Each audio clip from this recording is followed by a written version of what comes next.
moi c'est Nicolas Mezzalira. Effectivement, on se connaît tous les deux depuis longtemps. J'ai travaillé pendant plus de 10 ans en Argoat, en centre-Bretagne, dans la forêt des légendes, à Brocéliande, où j'étais directeur du château de Compère. Et puis là, je suis revenu maintenant en Armor, en bord de mer. Et je continue d'officier comme conteur et puis j'anime des ateliers pour apprendre, aider les gens à mieux s'exprimer à l'oral et puis également à raconter des histoires et en inventer. Donc ici, comme je te le dis, on est au Pouliguen. Ici, le Pouliguen, on est en Bretagne Sud, Bretagne méridionale, juste entre l'estuaire de la Vilaine et l'estuaire de la Loire, qui est tout près. Et on est sur la côte sauvage, la grande côte rocheuse de la presqu'île guérandaise qui regroupe les 3 communes du Pouliguen, de Bas-sur-Mer et du Croisic, qui est là-bas au bout du monde. Ouais. Et on est dans un endroit un peu particulier, tu l'as deviné, parce que c'est une grotte naturelle, hein, qui est au milieu de la côte sauvage et qu'on appelle la grotte des Corrigans. Les fameux Corrigans, ces petits lutins bretons, qu'on ne voit que du coin de l'œil.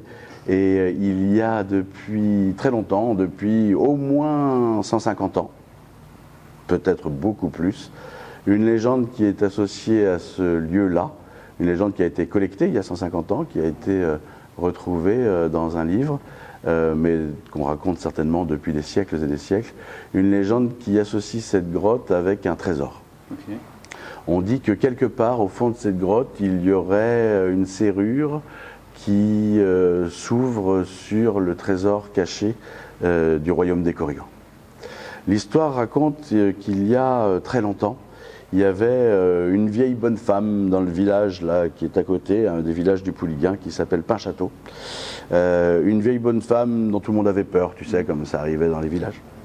Une vieille bonne femme laide, sale, pauvre, qui allait de maison en maison pour demander son pain. Et puis un soir de tempête, une tempête comme il en fait ici souvent, une tempête à décorner les bœufs, elle cherchait abri, quoi. Elle cherchait refuge, tu vois. Personne, tout le monde lui fermait sa porte, bien évidemment, les braves gens lui fermaient leur porte. Et puis il y avait un petit bonhomme du village, un cordonnier, dit la légende, qui n'était pas beaucoup plus riche qu'elle, hein, mais il avait quand même un toit, il avait une famille, il avait difficilement de quoi manger, mais il y arrivait. Et il a décidé de lui ouvrir sa porte, de lui offrir le gîte et le couvert. Elle a mangé, elle a ri avec eux, avec sa famille, elle a trouvé la chaleur, la douceur d'un foyer. Elle a dormi chez eux. Et au petit matin, elle est allée voir le cordonnier, elle l'a réveillé, elle lui a dit de le suivre dans la cuisine et elle s'était transformée. Elle lui a dit en fait, tu me vois comme une vieille bonne femme pauvre et sale toute l'année, mais je suis la reine des Corrigans. Je suis la souveraine de ce petit peuple caché de l'autre côté. Pour te remercier, je vais t'offrir un cadeau assez exceptionnel. Je vais te donner cette petite clé qui ouvre le royaume, qui ouvre la serrure, la clé de roche. Et puis je vais t'offrir également une bougie magique qui fait que tant qu'elle sera allumée, tu seras invisible. Et tu pourras aller piocher du trésor des Corrigans quand la serrure apparaîtra et quand tu pourras ouvrir mon royaume. Mais par contre, attention, quand la bougie sera finie, tu réapparaîtras et il faudra que tu sois rentré chez toi. Sinon, il pourra t'arriver les pires problèmes. Il n'y croyait qu'à moitié, il la prenait un peu pour une folle quand même. Bon. Et puis elle lui avait dit juste avant de partir que cette serrure, elle n'apparaît qu'une fois par an quand la lune est très basse et très grande sur l'horizon, là, à la mer, et que le premier rayon de lune touche le fond de la grotte pour faire apparaître quelque part par là peut-être une petite serrure. C'est là que je la vois aussi. Il n'y croyait pas, il avait entendu parler de cette légende. On racontait effectivement depuis très longtemps que cette grotte abritait quelque part un trésor. Il a oublié, il a posé la clé dans un petit ramequin dans le salon et puis il est passé à autre chose. Et puis plusieurs mois après, effectivement, il y a la fameuse lune qui est arrivée, cette lune qui est basse sur l'horizon. Il s'est rappelé de la clé. Il n'arrivait pas à dormir ce soir-là. Il n'a rien dit à sa femme, il n'a rien dit à ses enfants. Il a pris la bougie, il a pris la clé, il a pris un gros sac Et il a marché jusqu'ici, il a descendu les escaliers, il est passé par la petite entrée, là, le petit trou, et il est arrivé dans la grotte. La marée était basse, ça tombait bien, parce que cette grotte est complètement inaccessible à marée haute. Il a attendu, assis comme nous là, sur un rocher. Peut-être bien sur le même rocher d'ailleurs. Ouais, ça se pense. Il a attendu, et puis la lune est arrivée, le rayon de lune a touché le fond de la grotte, et effectivement, il a vu se dessiner, il fallait le voir, hein, un tout petit trou de serrure. Il a pris sa clé dans sa poche, il a rentré la clé de roche dans la serrure, et là, effectivement, comme une porte s'est ouverte, et il a vu apparaître devant ses pieds un grand escalier, sombre, humide, qui descendait dans les entrailles de la terre. Il entendait au fond comme une grande fête qui se donnait là, comme un bal, on chantait, on dansait, il y avait de la musique. Il a allumé la bougie, son image a disparu, il est descendu une à une les marches, et il est arrivé presque dans la même grotte, mais en bas et à l'envers. Ouais. Comme un reflet de ce qu'il y avait ici, mais en bas. Ouais, exactement. Il est arrivé de l'autre côté, elle était tapissée de pierreries, de trésors, de tout ce que les Korrigans avaient amassé depuis des milliers d'années, les trésors des hommes, hein, souvent, qui s'étaient perdus en mer, qui avaient naufragé, des batailles, la bataille des cardinaux qui a eu lieu pas très loin d'ici, toutes les pièces d'or. Il a vu ça, les Korrigans faisaient la fête, comme souvent. Ils dansaient dans leur fameuse ronde, ils chantaient, personne ne l'a vu, personne ne l'a entendu, personne ne l'a même senti. Il a commencé à amasser ses trésors dans son sac, il est remonté, il a déposé ses trésors ici, il est redescendu, il est remonté plusieurs fois comme ça. La bougie descendait. Il a remonté, il est redescendu, il est remonté, il est redescendu. Et puis il restait presque ça de bougie, il s'est dit, oh allez, quand même, un dernier voyage. Il est redescendu, et quand il a posé le pied sur la dernière marche, là, les Korrigans l'ont vu, ils ont dit, regardez, un homme est en train de voler notre trésor. Ils l'ont attrapé, et ils ont commencé à le torturer. La pire torture que commencent à faire les Korrigans avant de te tuer, vraiment, de te dépecer complètement, c'est de t'arracher tous les poils. Aïe. Ils lui ont arraché tous les poils du corps, t'imagines? Tu vois la souffrance? Il lui avait arraché tous les poils. Alors déjà, il avait bien souffert le martyre quand la reine des Korrigans est arrivée. Elle lui dit, ne touchez plus à cet homme, c'est un ami à moi. Il a fauté, c'est vrai, par l'appât du gain, il a voulu amasser toujours plus de trésors, mais que voulez-vous, les hommes sont ainsi. Et je crois qu'il a une bonne leçon, mais maintenant vous allez lui laisser la vie sauve. Il a été bon avec moi, quand personne ne voulait m'ouvrir sa porte, lui il m'a accueilli, alors laissez-le partir. Tiens, reprends ton sac et va-t'en. L'homme penaud a remonté l'escalier, la porte s'est fermée pour toujours derrière lui. Il est revenu ici dans la grotte, la lune s'en était allée. La marée avait commencé à monter jusque-là, presque à nos pieds. Il a juste eu le temps de partir avant d'être noyé. Il est remonté et il est rentré à pied chez lui. Il a jeté son sac sur la table en rentrant et s'est endormi. Et le lendemain matin, il s'est aperçu que dans son sac, il restait quelque chose quand même. Il y avait une espèce de petite écuelle qui ressemblait à rien, vraiment une écuelle toute modeste. Il l'a sorti de la table, il a dit à sa femme, tu te rends compte, si j'avais pas fait ce que j'ai fait hier soir, aujourd'hui on serait riche.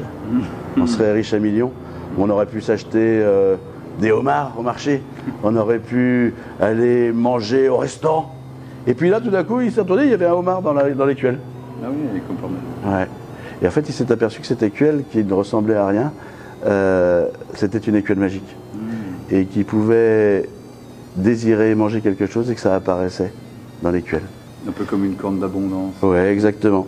Et c'est là qu'il a appris qu'en fait, il ne servait pas forcément de vouloir accumuler toutes les richesses du monde pour ne rien en faire, finalement, au bout du compte, mais qu'il suffisait de vivre avec ce dont on avait besoin. Et cette écuelle lui a toujours donné ce dont il avait besoin.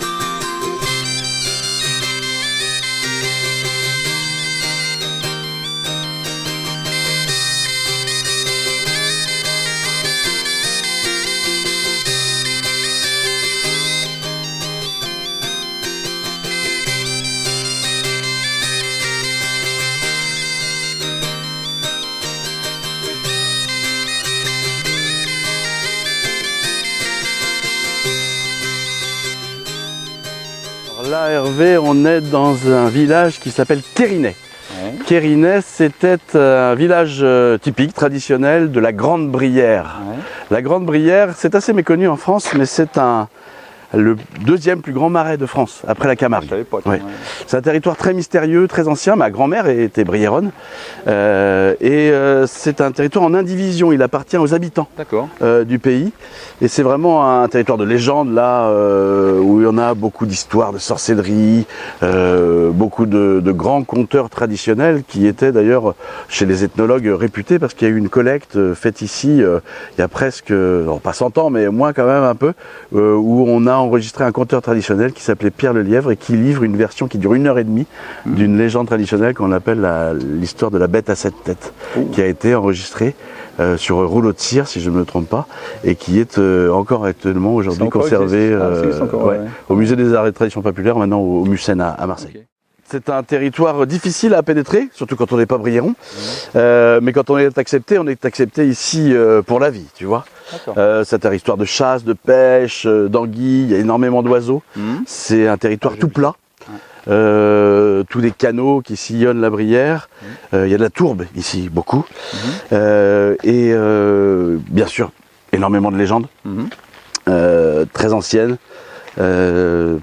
transmises dans ce parler briéron tout à fait particulier. Ouais. Je te parlais de Pierre le Lièvre, des grands conteurs du temps jadis. Les traditions continuent à se transmettre et il y a plein de légendes ici, plein d'histoires à raconter. Il y en a une qui me plaît particulièrement, il y a celle de la bête à 7 têtes qui est une espèce de dragon, mais ce territoire a marqué sur l'origine de sa création, tu vois, ces grands marais, et puis le fait qu'on ait retrouvé partout, quand tu vas en Brière, il y a, quand tu sondes la tourbe, le sol sous l'eau, on a une forêt qui est sous l'eau, qui est fossilisée. D'accord. Qu'on appelle, ce qui crée un bois précieux, qu'on appelle le morta. Ah oui, d'accord, j'ai vu ça en arrivant, ils font des couteaux, je crois. Ouais, c'est ça, on fait des manches de couteaux, t'as deux mortas, un morta rouge, un morta noir, en fonction si c'était des chênes ou des bouleaux, je crois, qui s'étaient fossilisés. Donc il y avait une forêt qui était là avant. Alors, scientifiquement, je laisserai aux scientifiques le soin de raconter pourquoi elle s'est retrouvée engloutie par les eaux finalement, très certainement à une période. Alors certains parlent d'un raz-de-marée, on y croit assez peu, mais on dit sinon qu'elle a été simplement submergée à un moment d'élévation du niveau de l'eau. Tu vois. Mais les conteurs, bien sûr, ont une autre version. Et il y a une version, il y a plusieurs versions de cette histoire d'ailleurs, de l'origine de la Brière. Et il y en a une qui parle par exemple d'une anguille géante, d'un serpent peut-être bien. Une anguille, on appelle ça ici un pimprenot. Et on dit que c'est cette anguille qui aurait creusé les canaux et créé la Grande Brière, et que c'est Saint-Liphard. Il y a une commune tout près d'ici de la Brière qui s'appelle Saint-Liphard. Le Saint-Liphard en question serait venu débarrasser la terre de cette anguille monstrueuse, de ce serpent monstrueux. Ce qui est fait de Saint-Liphard un membre du club select des saints soroctones, des saints qui... Un peu comme Saint-Michel, Saint-Georges, Saint-Paul de Léon. Saint-Paul de Léon. Ouais. Et il y a une autre histoire qui raconte la création de la Brière, c'est l'histoire d'une sorcière. Une fée, tu sais, ça dépend de comment tu les regardes, comme le chat de Schrödinger, auquel moment tu ouvres la boîte. Et cette sorcière était la souveraine des alentours. À l'époque, c'était bien sûr pas du tout comme tu peux voir aujourd'hui, tous ces canaux et toute cette tourbe. Et elle était fâchée avec son fils. Alors ici, on dit toujours, tu sais que les femmes, les briéronnes, ont quelques tours dans leur sac. Il faut attention, faut pas se mettre, faut pas se les mettre à dos. Et cette sorcière souveraine de cette petite parcelle s'était fâchée avec son fils qu'elle considérait terriblement ingrat. Et donc à partir du moment où elle s'était mise en colère, elle était entrée dans une colère folle et elle a décidé de faire basculer la Terre, qui est plate, comme tu le sais, de faire basculer la Terre. Ici, en tout cas, elle est plate, là, tu peux voir tout autour. Et elle l'a retournée. D'accord. Elle l'a retourné comme un plateau, crêpe, comme une assiette, comme une crêpe, c'est le bon terme. Et donc voilà pourquoi la Brière est comme ça. D'accord. La forêt est en dessous. Et tout est en négatif en fait. Voilà, exactement. On est en dessous, on est dans l'autre dessous du monde. Ah, c'est génial. Ouais. Mais là, il a été retourné. D'accord. Et toutes les créatures qui vivaient dans les arbres avant, elles vivent toujours, mais elles vivent sous terre. Sous terre. Dans les arbres. Quelque part. Voilà. Ouais. Et les hommes, après, ont bouché les conduits qui permettaient de passer entre les deux. Donc, quelles sont les créatures, les couricans, les coryles, les corrigans, sont restés bloqués en dessous. Sauf un, le coryle noir, qui a un conduit de cheminée qui n'est pas bloqué et qui peut venir sur terre pour nous donner des tours. Ouais. Donc voilà, c'est comme ça que toute la terre a été retournée, toute cette terre de Grande Brière. C'est pour ça que ça explique pourquoi on est sur une grande étendue plate, comme ça, et que les arbres sont en dessous, tête en bas, et que le monde a été inversé. Sauf ce petit coin-là où elle avait son taureau auquel elle tenait tant, qu'elle a épargné de ce grand retournement du monde. D'accord. Voilà. Et donc tu nous emmènes voir ce petit lieu. On y va? Ah ben, c'est parti, allez, voilà. On y va. Ravi.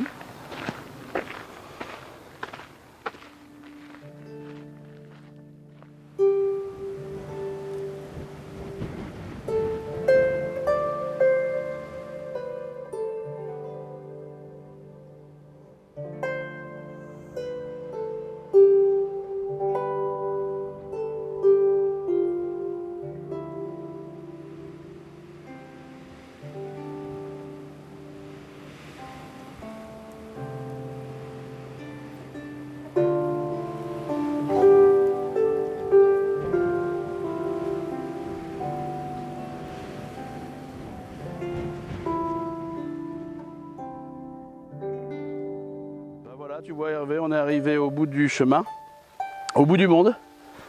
On est au milieu de la Grande Brière, en hommage aussi, après tout le voyage que tu as fait sur les terres légendaires de Bretagne.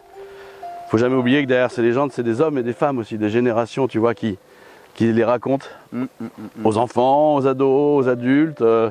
C'était un art très important, un art populaire de transmission, et puis une manière d'être ensemble. Raconter, écouter, rire ensemble, pleurer ensemble, avoir peur ensemble, ce grand théâtre des émotions humaines. Et puis quelque chose, c'est un art de la simplicité aussi, c'est ça que j'aime à travers ce légendaire populaire et cette manière de raconter, de se raconter des histoires à nous-mêmes, pour aussi agir sur le monde et faire des choses ensemble, tu vois.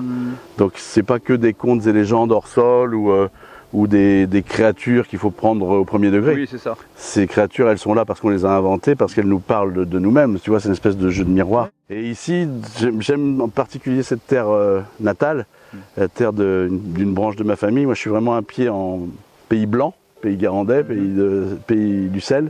Et puis l'autre pied en pays noir ici, dans les marais de la Grande Brière. Donc on a fait cette balade ensemble entre les deux. C'est très bien. Et c'est une terre que personne ne connaît en France, et qui est pourtant extrêmement riche de traditions. Et donc si grâce à ton travail et à ton talent d'illustrateur, tu peux arriver à la faire découvrir un peu plus. Ah ben c'est avec grand plaisir. Je suis ravi. Je suis bien content en tout cas de finir la balade sur ce lieu fabuleux. Franchement, j'étais très surpris. C'est un lieu magique. Eh bien Nicolas, je te remercie énormément pour boucler ce voyage. Il n'y avait qu'avec toi qu'on pouvait le faire. C'était vraiment, vraiment chouette. Voilà, c'est ici que se termine en Bretagne cette escapade fantastique numéro 3. Et rendez-vous dans une prochaine destination tout aussi légendaire.